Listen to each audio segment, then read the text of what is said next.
Okay, thank you very much, and we'll see how we go through the graveyard session.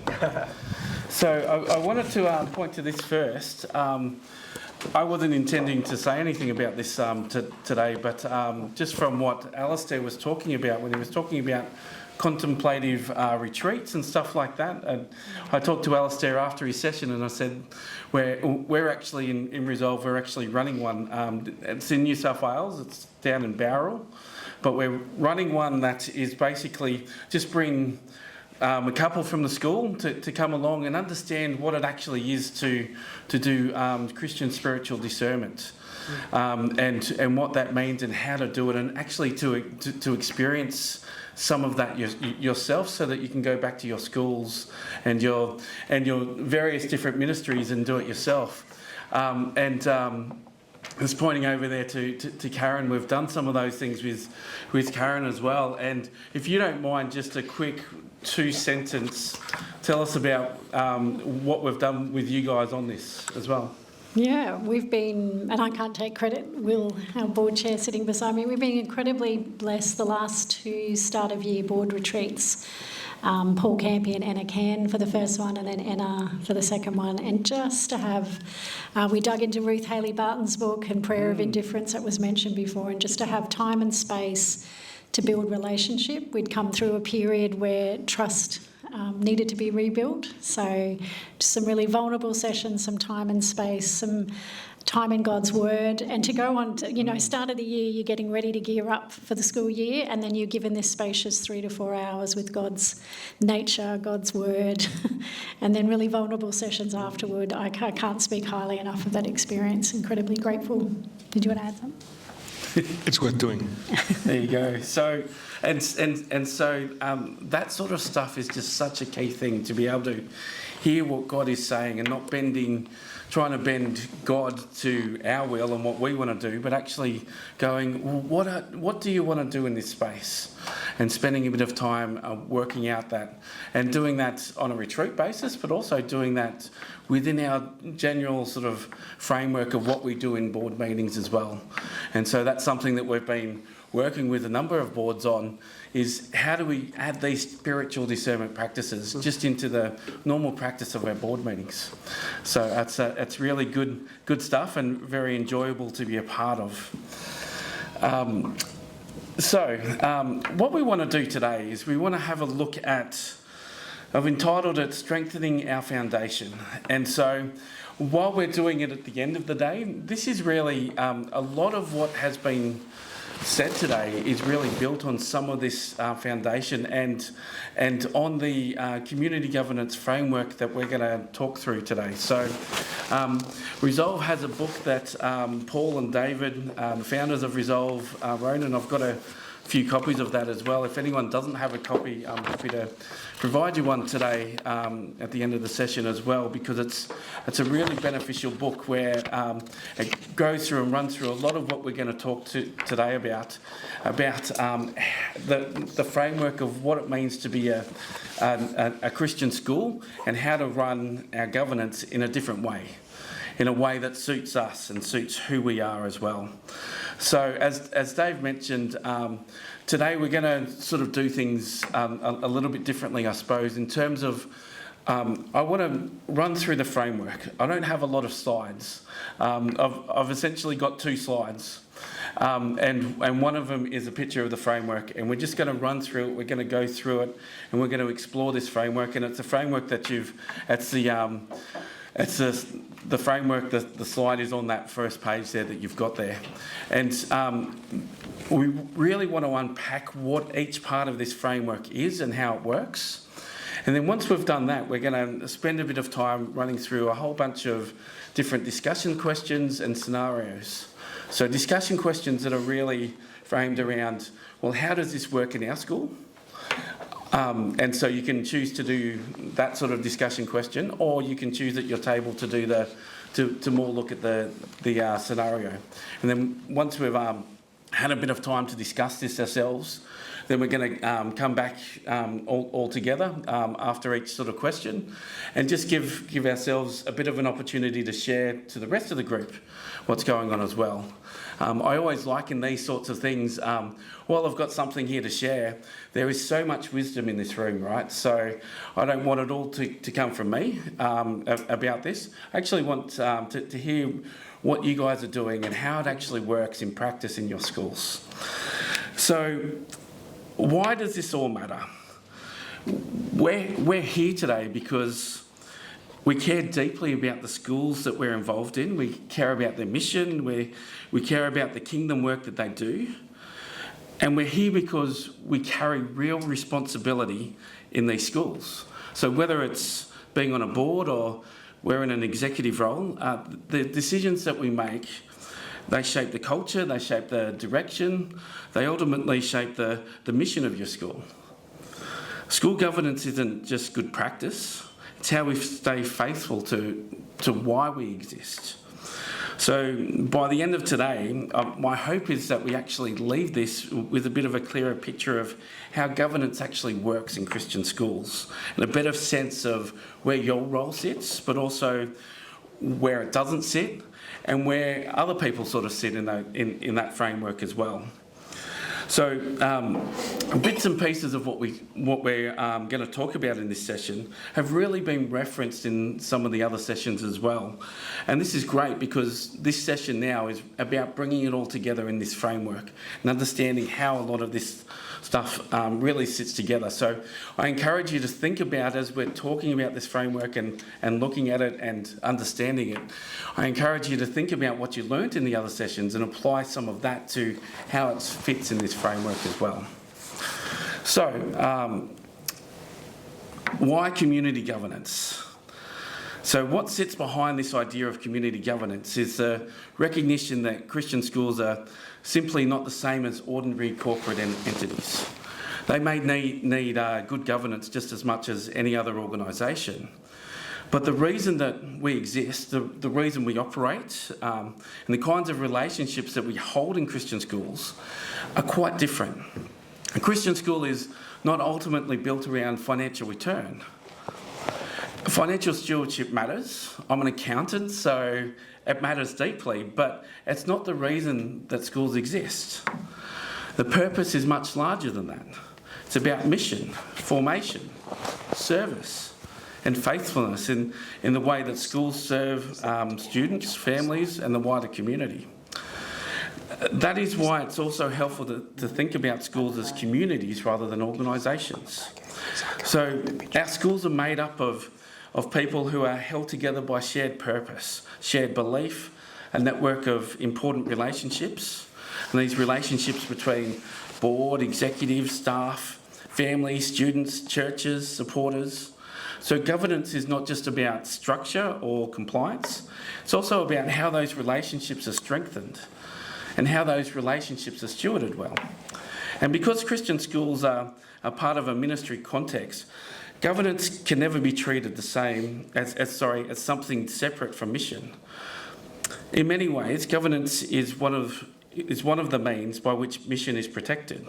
It helps to ensure that schools stay true to why it exists, how it serves, and what it is called to be.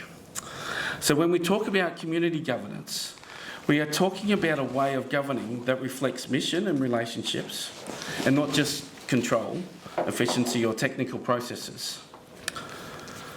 Before we dive into the framework, I want to give you one question to carry with you as we go. And so I don't want you to answer it, I just want you to hold it in the back of your mind and reflect on it as we're looking at this framework. And the question is this: where in your school's governance is the mission most clearly visible, and where in your school governance is the mission the hardest to find? So where in your school governance is the mission of the school most visible, and where in your school governance practices is it the hardest to find?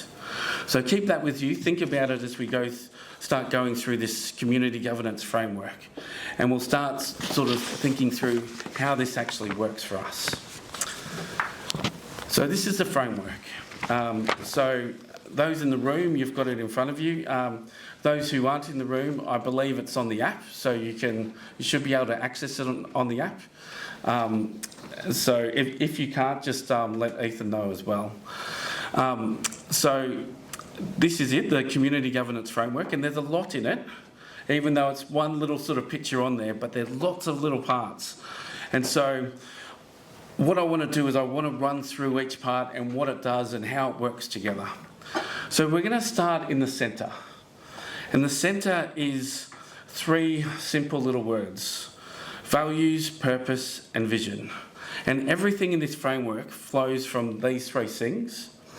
And they sit at the centre because they are meant to be the anchor for everything else that the school does. So values are the deep convictions that define the school's character, the things that make it distinctively what it is, including its Christian identity. The purpose is the enduring reason that the school exists. It's not what the school's doing this year, but it's a foundational why that really should still be just as true as it was when the school was formed. And the vision is about what this generation of leadership is being called to pursue. A compelling picture of what the school is doing moving forward. And it should be grounded in those values and in that purpose. What the framework is doing by placing these 3 in the centre is it's really saying that a healthy school is one where every part of the organisation, so every decision, every relationship, every structure that the organisation has, is orientated towards and shaped by these core foundations. When they are alive and clear, governance becomes much stronger. When they are vague, assumed or forgotten, confusion tends to show up everywhere else. Mission drift, that's what Steve was talking about. I was mentioned before that I worked at Compassion Australia, and the CEO who was there for most of my time there was a guy called Tim Hanna. And he would often say, he would probably every year, probably a couple of times each year, he'd get up and he would run through the vision, mission, values, and everything about who we are. And he would say, I'm here as the Chief Reminding Officer. That is my job, to remind you who we are, what we're doing, and how we work together. And I think that's your jobs as board, as principals as well, to keep on reminding each other who we are and how we do it and why we do it. If we forget that, then we forget who we are and we start doing things in different ways. So it's so important for us to do that. For us in Christian schools, the cross and our kingdom mission is really central to this, isn't it? So then the next thing we want to look at is the circles around the side. And so we've got three words there: core, connected and contact. And so these are the 3 levels of community. The framework is not just showing is showing the school not just as a set of reporting lines, but it's showing the school as a living community with layers. So the outer layer is the contact community. So this outer layer is really the general public. It's the wider world that the school touches through its reputation, through its graduates, through its presence in the community. And so this could be the neighbours, the regulators, the general people in the community. The next one is the connected community. So that's the blue layer that you've got there. And this is the broader Christian community that the school belongs to. So it's the church, it's the network it belongs to, it's the supporting families, it's the partnerships that give the school its wider identity and accountability. So it could also include things like bank managers or suppliers or stuff like that. And then the innermost layer is the core community. So this is the school itself. And this is where we're going to spend most of our time. This is the people directly involved in the mission and the daily life of the school. The layered picture here, what it does is it shows something important. It shows that governance is not only about what happens inside the boardroom, but it's also about understanding who the school is connected to across each of these layers and how those connections are being looked after. So the core community, and there's a bunch of groups within this core community that we're going to talk about. And these groups are arranged in a specific way. And these 4 groups make up the core community of the school. And the way that they're positioned is intentional, because each one represents a different relationship to the mission of the school. So at the top, we've got the beneficiaries. And so the beneficiaries are shown there with open hands. These are the people that the school exists to serve. So this is the students and their families. They are the recipients of everything that the school does. The question this group represents is, how is the mission actually being received? Are the people we're here for genuinely experiencing what we set out to offer them? On the left, up the top there, is the personnel. And this is shown with a figure in motion, a foot. Now, these are the staff and the volunteers who carry the mission out of the school every single day. The teachers, leaders, administrators, support workers, the people whose work makes the school what it is. They represent both what the school does, and they also represent how the school does it.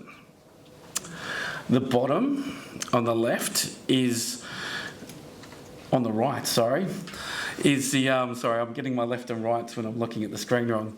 The bottom on the right is the board, so that's shown with a head and with some gears.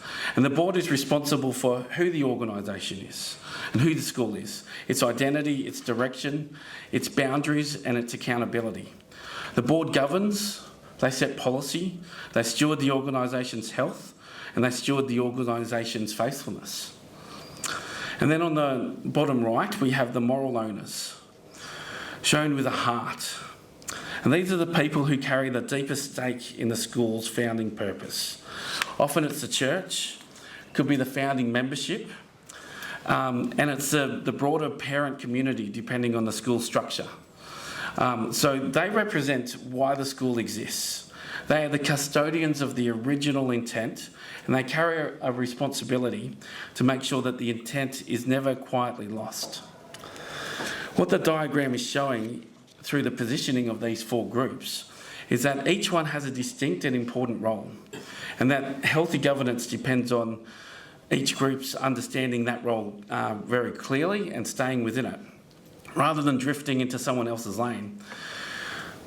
And that's worth stopping on and thinking about, because a lot of the tension that we see in schools comes not from bad intentions, but from genuine confusion about who carries what responsibility, whether I should be doing that or whether you should be doing that, and often people jumping into the wrong things. Notice in this diagram as well that each group is also connected by a large arrow that's pointing inwards towards the centre.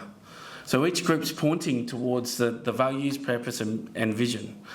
And that arrow is showing that the direction every group is meant to be moving. So the moral owners carry the values, purpose and vision. The board stewards the values, purpose and vision. The personnel embody it every day. And the beneficiaries receive the values, the purpose and the vision. Every group, in its own way, is orientated towards the centre, the same values, purpose and vision. So next, we have the sustainers. So we have the 4 big words there, the what, how, why and who, the little word sustainer at the bottom. So we have the 4 distinct groups all playing different roles and all pointing towards the centre. But what the sustainers do is, and what the framework is asking next, is what actually holds those relationships together? What keeps the connections between these groups healthy? What keeps them clear and what keeps them functioning well? And that is where the sustainers actually come in. So they are the smaller curved arrows running between the 4 groups in the diagram, and those arrows represent the relational linkages. So these are the connections that need to exist between each group. And the words you see around those, as I said before, is sustainer. The sustainers are the practical tools, they're the practical documents, the processes, the rhythms that keep those relationships healthy. They're the things that hold the groups together. When they are strong, the relationships stay clear and trusted. When they are weak or missing, the relationships and other things just starts to fray. And often in these ways, that's really hard to diagnose because you can't always see immediately where the breakdown is coming from. So let me talk through the four sets of sustainers in here and how they all sort of work. So we start with the Y sustainer. And the Y sustainer connects the moral owners and the beneficiaries. They keep the people who carry the school's founding purpose connected to the people who the school actually serves. Think of AGM reports that include genuine student and family stories, impact reporting that brings mission to life, and communication that keeps moral owners close to the real outcomes of what the school's actually doing. So these sustainers help preserve the why we exist. Without them, the moral owners can drift into becoming passive members who have lost touch and the mission in practice. So if we're not communicating well with our moral owners about what's going on with the school and letting them see actually things are happening well with the school and a difference is being made, they don't really want to engage too much at all, and they become passive and aren't actually able to keep everyone connected to that vision, mission and values. The who sustainers is next, and so that connects the moral owners and the board. So what the who sustainers do is it maintains accountability for who governs, on whose behalf and why. So think of things like the Constitution, board selection, board election processes, and regular reporting from the board back to the membership. So these are the mechanisms that ensure governance authority is properly granted, that it's properly held and it's properly accountable. Next we have the what sustainers. So this is what's connecting the board and the personnel. These are the tools through the governance direction that becomes organisational action. So think of things like strategic plans, policy handbooks, CEO appraisal framework, and board reporting structures. So without strong what sustainers, there's often a real gap between what the board intends and what the organisation actually does. And so when that happens, neither side is actually understanding what's going on as well. Then we have the how sustainers. And so what they do is they connect the personnel and the beneficiaries. So these are the mechanisms through which the mission is actually delivered to the people who it's for. So think of things like student handbooks, parent communication policies, pastoral care frameworks, and feedback channels. They shape the daily experience of students and families, and they're often where the real culture of the school is most visible. So what we want to have a look at now is then how do the sustainers and the groups actually work together and draw these two ideas together. And so the four groups tell us who in the picture and what role each one carries. The sustainers tell us how the groups stay connected to each other and the mission. And here's the key bit. You can have the right people in the right roles, but if the relational connections between them are weak, the organisation, the school, still won't function well. Healthy governance is not just about having a board. It's about whether the board is properly connected to the moral owners through strong who sustainers.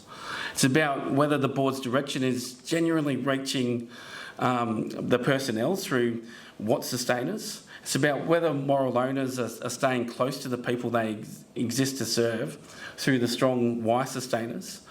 And it's about whether what personnel do every day is actually landing well for the students and families through the strong how sustainers. So the framework gives us a practical question for any school to really have a look at and say which of these four relational linkages, and think about it honestly within your school, which of these four are the connections strong, and which of these four are the connections actually not working as well as it could, something that we've let drift. Have a think about how that actually works within your school. because the health of the whole community depends on the health of each of these connections. When a sustainer goes missing, the relationship it was holding tends to drift, and that shows up confusion, mistrust, or conflict, and that can be hard to trace back to the source. So the next bit that we're going to have a look at is the horizontal line in the middle there. So the line between governance and management. And so, so that line is most practically used within the whole framework to really sort of show how what is the management side of things and what is the governance side of things, and how that works together. So the world of implementation, operations, daily delivery, that's really in the management zone. And it's focused on the present, it's focused on the tasks, focused on how the school runs. The bottom half, the board and the moral owners, this is the governance zone. And this is the world of purpose, of policy, direction, accountability. It is focused on the future, on stewardship, on why the school exists and what boundaries hold it in shape. Both zones are essential. The school can't function without strong management, and it can't stay faithful without strong governance. But they are different. They answer different questions. They operate on different time horizons.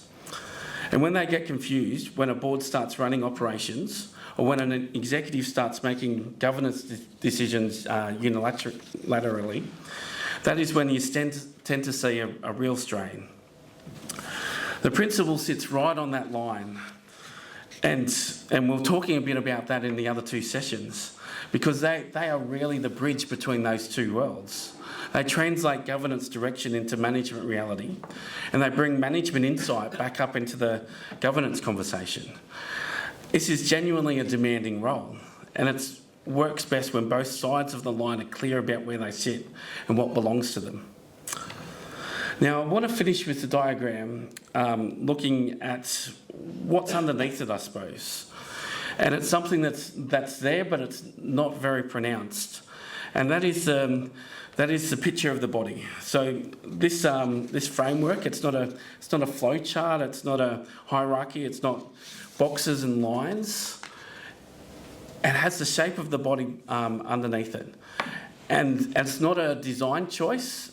Really, that's a theological statement, because the framework is grounded in the biblical principle of the church as the body of Christ. And that picture has a lot to say about how a Christian organisation and a Christian school is meant to work. So Paul writes in 1 Corinthians 12 that just as a body is one, and yet that body has many parts, all of those parts together form one body. So it is with Christ. He goes on in verses 21 to 26 to make the point that the eye cannot say to the hand, I don't need you. The head cannot say to the feet, I don't need you. So every part has a place, every part has a function, every part contributes to the school, and the parts that seem less visible or less prominent are not less important. They are actually often the indispensable parts. So this picture maps directly onto the framework. The beneficiaries, the personnel, the board and the moral owners, each with their own icon, each with their own role, each with their own place in the body. None of them is the whole organisation on their own. None of them can function properly without the others. And the moment that any part starts to act as if it doesn't need the rest, or starts trying to do someone else's job, then the whole body is actually weakened. Paul says in Colossians 2:19 that it is from the head, from Christ, that the whole body is held together, supported and growing. So that image is the heart of what this framework is trying to capture. A Christian school is not just an organisation that just happens to have Christian values. It's meant to function as a living organism, held together by its connection to Christ and by the health of the relationships between its parts. So when we talk about governance in a Christian school, we're not just talking about structures and policies and reporting lines. We're talking about how do we steward the body of Christ within this Christian school? How do we keep each part connected, each part properly honoured, and each part properly orientated towards the head, towards Christ?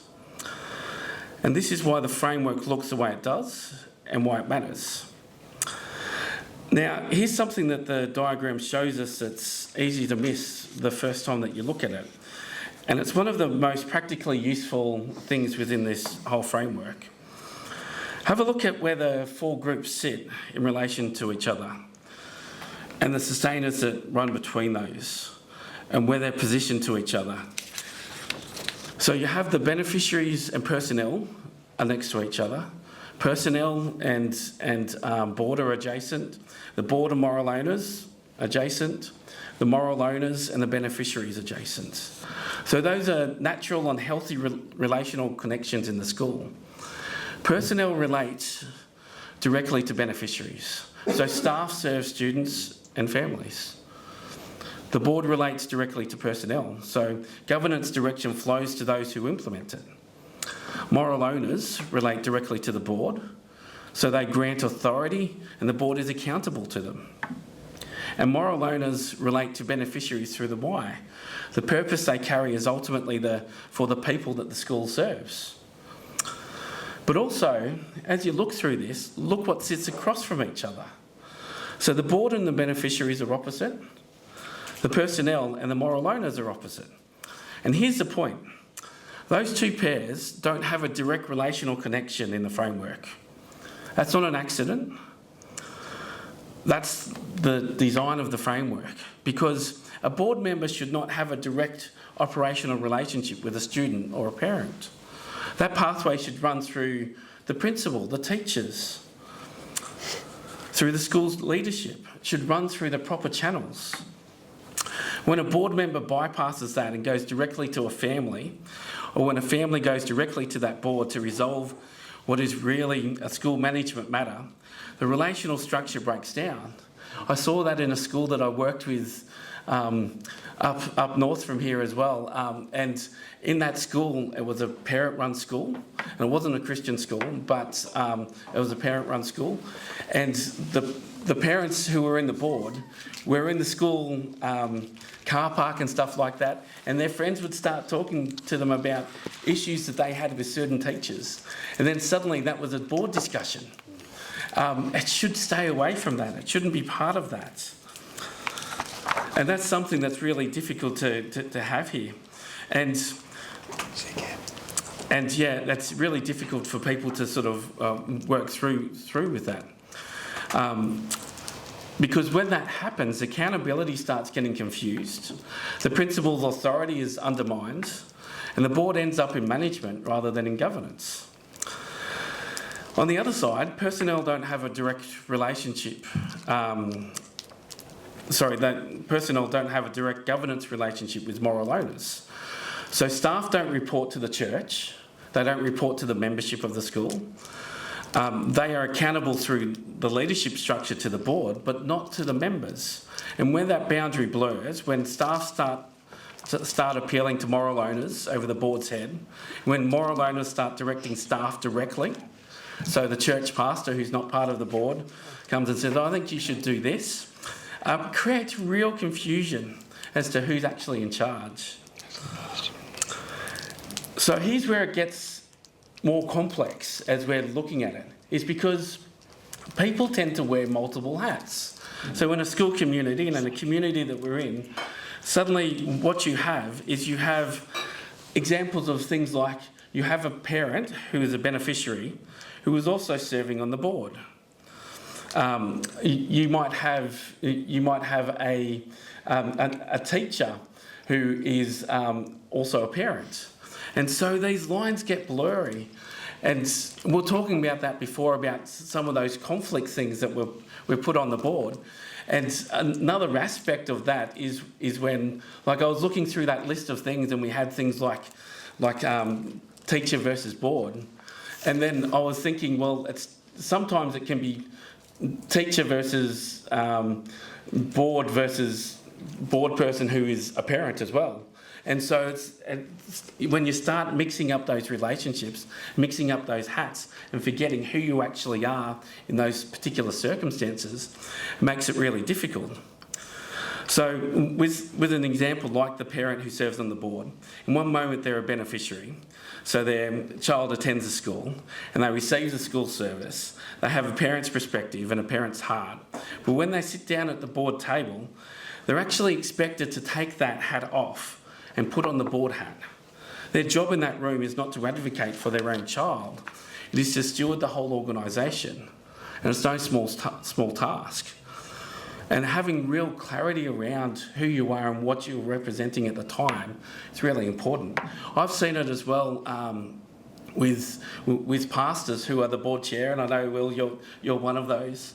And you're sitting in the board meeting, and it's something to do with the church that they're discussing. And all you want to do is take off the board hat and go, yes, but the church needs this. But in that moment, when you're actually in there and you're part of the board, you're there to represent the school. And you're there for what's best for the school. And even if that is actually not the best thing for the church, your job, your role in there with your board hat on is actually to represent the school, not the church. And that can be really hard, right? When you're in a paid position in the other one, or when you've got a passion for the church as well. But that's your role when you're actually in the board, and that can get really tricky. Think about it as another example of a teacher who is also a church member. So they're a member of, say, the school company, or however that works in your context. So they are personnel in their daily work, but as a member of the school company, they are also part of the moral owner community as well. So they're genuinely different relationships to the school. And if they're not held clearly, it can create pressure on the person and confusion for everyone else about what hat they're speaking from in any given moment. And this is the reality of Christian schools, isn't it? Because we're genuine communities and not corporations, people's lives overlap. Relationships are multi-layered.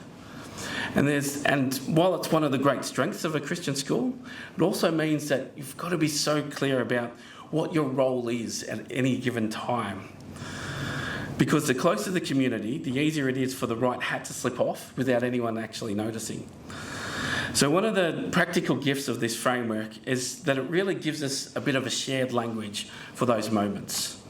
And it's not to make people feel accused or confused, but to gently name what hat is needed in which context.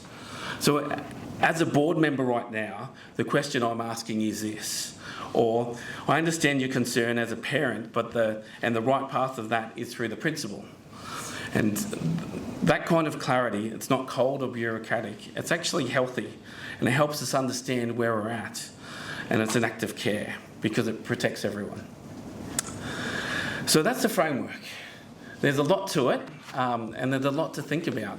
And so rather than sort of go and talk about it more and to give other examples of how it all works, I actually want to spend the rest of this time, and we've got a bit of time up our sleeves, to be able to run through a bunch of questions. And so within this, I've got four groups of questions. And with each group of questions, I've got so that's in the handout that was given. I don't know if I have that bit of paper here, I do. And so in this handout, and so again, if you're online, access this. And then we're going to go into breakout groups. And so we're going to have a look firstly at the discussion number one, the core, the values, purpose and vision. I'm not going to run them through, but in your groups, decide whether or not you want to have a chat about your school or whether or not you want to just run through the scenario. And so spend a minute or so reading through whichever question you decide as a group. And then from there, if you spend about 5-6 minutes running through the actual question itself and talking about it, and then we'll come back and we'll discuss it together as a whole group. So go ahead and do that now, and then we'll come back. How did we all go? So why don't we, I'll give you a chance to all share, and the guys online only just got it about 2 minutes ago. Just 1 second. I don't know, that's right, I don't know that they can hear me. That's a good question. Hello, friends online. Can you hear us? Can you guys hear us? They must be coming back. Yeah, I don't think Yes. you can hear us though, can But you? I'm not sure if they can hear us. So let me just see. I think it's this one. And Mute or unmute. hello, can you hear us online? There we are. Oh, Hey, look at that. Fantastic. So sorry that we took forever to get the document to you, but when we do the sharing, we'll just hear generally what came up from your conversation, but the key snapshot is now in the chat. Thank you, Matt. yeah, and we'll let all the other groups share first, and then you might have something after that, or you might actually go, you know what, that's fine. We don't need to share. So, you guys on my left here. Which question did you do? Did you do the school one, or did you do the scenario? Yeah, we did the school one, but someone else Whoever can wants to speak. share? No, you can Angle the camera. You don't have to speak much, but what were your thoughts? What I thought was it's great to hear the alignment between schools. You know, we're all, as Christian schools, we really have the same mission and vision. We word it differently, and we might articulate it in a way that's unique to us, but we're on the same page. And I was excited when I'm hearing that and looking at what we have been focusing on and going, yeah, it's encouraging to hear that Christian schools have that mission, vision, and their core values. You know, Common language. it's common, yeah, and it's great. It's exciting. Yeah, it's good. All right, guys in the middle. Okay, who's gonna share for us from the middle? Yeah, okay. I will. Okay. So which one did you do? We did the first one as well. First one as well. So one of the things that at our school we have recently adopted, it's not in our documentation at all, but we often will end our prayers and staff devotions with, God help us to be Christ-centered and student-focused. Yeah. And that helps us to realign our vision. Yeah, great. Thank you. You guys up the back. Don't mind who's sharing? So we were doing the first question, but we looked at the scenario, Okay, good. and just the scenario actually reflected quite closely to our school anyway, but a similar situation, obviously not the end result the same way. Yeah. It seemed like the way it's worded, the concept was, does the whole board actually understand what their whole purpose is about, and the tension around that? Yeah. So probably just the underlying problem, are they clear on what their purpose is? And also the fact that the principal said nothing. I think there's a real lack of communication between the board and the principal, and how they function together and understanding their roles. So that was some of what we talked about. And probably a safety thing. We were talking about that earlier about psychosocial safety. I think the principal not speaking is actually maybe they don't feel safe to say something in that sort of circumstance. So that's good. Guys online, any thoughts that you'd like to share, knowing that you only got it a couple of minutes back? Okay, I'll go. I think we did the first question. For me, particularly at my school, faith and I think inclusion. Because we're such a small school, we've only got about 130 students, but we're like a family, and we always talk about loving our kids, and we want them to be very safe coming to school. Coming to school is their safe place, and we just want to love on them all day, every day, know that they're valued and looked after. We just had Harmony Day recently last term, and it was just such a beautiful experience for teachers, staff, families, everyone. It was just very inclusive. So, yeah. Oh, that's great. Thank you. Okay, so that's discussion one. Let's have a look at discussion number 2. So it's the next sort of page that's on there. And this is about the core community groups. So thinking about the board, personnel, beneficiaries and moral owners. So again, same thing. choose either to talk about your individual schools, or you could choose to do scenario B, which is a bit more of a general sort of question about it as well. Just letting Bringing you it back. know online that we're rejoining now. No, I jumped in early this time, so we didn't hear your whole conversation. For those who are online, again, hopefully you've seen we've now put all the different discussion slots there, so we'll just let you know which one we're up to, but hopefully you've got what you need now. I'll pass back to Matt. Thanks, Matt. Excellent. All right. So we'll bring it back. It's always a good sign when people don't want to stop, I find. Okay, so we'll bring it back, and we might get the table up in the back corner to share first. Who's going to share? So, yeah, that's right. No, that's fine. That's fine. It's always hard to bring people back. I almost feel like I need some music or something to do it. I'll sing a song next time. That'll stop everyone. Yeah. Who would like to share? So, do you want to share which question you talked about, and then just some insights that you had? We looked at the top couple of questions about board personnel, beneficiaries and moral owners. Yep. I feel like the board is working well, has a clear line between governance and management.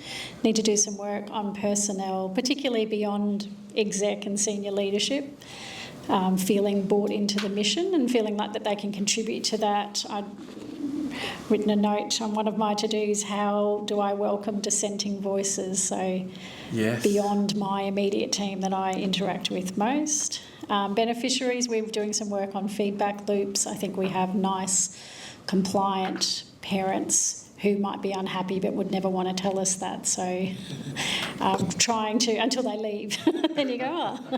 And then they still tell you everything's fine, it's not you, it's me. But you're like, so trying to have more of a parent voice. And then, we're just concluding with moral owners and the journey that's been, the church-school relationship and how that's changed, and legal entities, how's that changed, and how do we make sure, I think someone said before, how do the moral owners know the story of the school, stories of the school? Yeah. So we've got an AGM coming up, so that was a good point to take away for me. That's really good. I was in a church board meeting the other day, and one of the people were disagreeing with the senior pastor, and they were being called defiant because they were disagreeing. That might have been me, but I'm still holding on to it. But what it did was it stopped the psychosocial safety for other people to disagree as well, right? So because they were called out as the one person who disagreed was called out, everyone else sort of went, oh, actually, we better not say anything because we don't want to be seen as being defiant. And so how we deal with people and how we actually open up and allow them to share is really important. You guys in the middle. Who wants to share? Question one on school board. Yes. Jason and I both agreed, work in progress, trying to get that tension right between governance and operations. Personnel, I've got you a yes. We feel they're genuinely connected to the school's mission. Under beneficiaries, how does the school actually know whether students and families are experiencing mission promise? I've got down not really, in the sense that we might think and feel that we're doing a great job, but we don't have any evidence, and that's a weakness. So we're implementing some to actually measure what does a Parkland student look like at the end of year 12 from a faith perspective. No, that's great. Graduate profiles. Is what, I've seen people. And moral owners, I've got very active, and that's really only because our membership model is different to traditional models where the members sit above the board and their only role is to look at mission and that there's no mission drift, and they appoint directors. That's also, Yeah, and it keeps it accountable, doesn't it, when it's like that? That's great. You guys on the end? Jason's I've just discovered why I've gone bald. It's because I'm constantly taking hats off between board and management. Yeah. Yeah. We had a little digression to the framework that you shared, Matt. Yeah, good. Thinking about moral owners, and Ruth raised that she's been at City Point in its different iterations for 30 plus years, and Ross and I have been at our schools for 20 plus years, and we felt like in some ways we were the moral owners given that length of involvement, and maybe because church and boards change, our role is to actually continue to tell the stories to them so that they can do their roles well. Yep. So that's an interesting thought, and we didn't get to explore that much, but when Ross leaves or Ruth leaves or I leave, we've got to have teams who have those same stories and understanding too, at board and leadership level. Yeah, because you lose the story and you lose the history, don't you? Yeah. Guys online, do you have one? Which one did you do? The school question or the scenario B? I think I'm going. The school question. We did the personnel one, and just from I guess my perspective, I think our staff are quite clear on the line and who to go to for reporting and accountability. Those staff do know to go to the principal, and we hold a staff retreat every year with our whole team, and at that we do invite our board chair attends. He does a devotion, and he does express his expectations, and the principal expresses his expectations on what the process is. We also talk about the history of the school, how it was started by the church, and we do that every year. Even though some people hear it year in, year out, that's fine. They need to know where we've all come from and where we're going. So, Great. Yeah. No, that's really good, and that's the chief reminding officer type role that I was talking about. That's really good. Yes. Okay, so let's do discussion 3. So the sustainers. So the whys, whos, whats, hows. So the school one is more of a sort of rating and sort of going, how are you going with this? Is it working with the whys, whos, whats and hows? And the second part is a scenario about it. So choose which one you want to do and off you go. So we'll bring it back. Great. We could get the online to share first if you like. Yeah. We might we might get the guys online to share first. So which one did you guys do? Did you do the school or the scenario? And then share us your thoughts. Go for it, Miriam. Okay, we looked at the school, and so I think just looking at all the rating them for Renee and myself, we belong to the same board, so we think the moral owners to the beneficiaries, that's strong. I guess it could be even stronger. I think there's a lot of deliberate initiatives that are made so that they can strengthen that link. The moral owners to the board do believe that there is a strong link. There's Renee. Yeah. And there's a very clear connection, and it's clearly stipulated that the church is actually the overarching body, and then board to personnel. This has continued to be strengthened. I think the board has a very good relationship with the exec team, and then personnel to beneficiaries. I do believe that that's also really strong at Calvary. Very grateful for that. Great, thanks for sharing. Okay, guys in the middle. Okay, who wants to? I didn't have anything prepared. So 3 of the 4, the why developing, the who strong and the how strong. Jason and I both had the same there for our schools, so that was encouraging. The only differential was on the Sorry, I've got that wrong. Yeah. The why was developing. The who, Jason had it at risk and I had strong, and I think that's just because of our membership model. Yeah. And then the what and the how, we both had as developing and strong, so there was quite a bit of consistency there. And the question at the bottom where in the next 12 months, if board and personnel relationship increase, that would build further trust. Yeah. Great.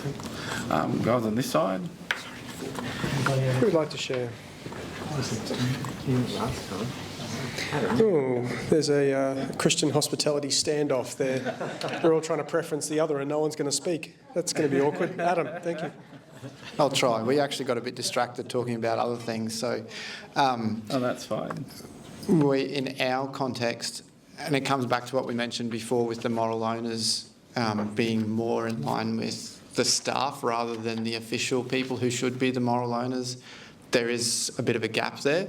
Although in our context, our school is made up by 4 churches rather than one particular church. So our churches support us well, but our membership model is from those 4 churches, and those actual official members are not probably very connected with the board. But certainly skipping down to the personnel to beneficiaries, I think that's something that we've definitely improved in our school over the last couple of years, and quite intentional about improving that connection. So it's my 2 cents worth. Good. Anybody else? Hand it over to the guys up the back. Just making you work for it, no, this Dave. is good. All right, who's... We're off task. We didn't do our homework. By their own confession, they're off task. You know So what? Will, the board chair, is going to bring them back to some semblance of order. Thank you, Will. It was a good topic. That's fine though. Clearly a risk talking these discussions. We think probably the who, the what, and the how are developing are strong. Our relationships, probably the at-risk one was the moral owners and the beneficiaries, just because of a distance of relationship and the change of scenario around church and actual clients or the students. And just also the other space of what Leighton was talking about, actually the long-term staff actually adopting the moral ownership piece a little, and definitely see that across our school as well, as those senior leadership actually take on the role of carrying and owning the moral mission more than the church, if that makes sense. And so there's a bit of a mix in that space, which has served the school brilliantly. But it's what's the role of the church moving forward is the question for us. Yeah, and it's a good question to think through. Thank you, Will. All right, so we've got 5 minutes left, but I was thinking, so we've got section 4, and so the fourth question, and I had always intended to say, don't do the your school one, but actually do the scenario one. But I think we might leave it. With now it says 4 minutes to go on the computer. I think we might leave it. But what I wanted you to do with the your school one is actually to take it home. I want to actually give you some homework. And to take it home over the next couple of days, run through that yourself and just think about all of those 5 steps, I suppose, and those 5 parts, and just think about where actually are we within this, and run through that and have a bit of a feel for that, and just sort of work through that, and I think that's a really good sort of takeaway. The other thing I wanted to mention as well is, so all of this is based off our community governance book that we have, and I've got 8 copies of that, so I might leave it up the back with Ethan, and if you would like, if you'd like a copy, if you don't already have a copy, just grab one. And you can have that, and you can sort of run it through and have a look, and then if you want more for your school, just jump on our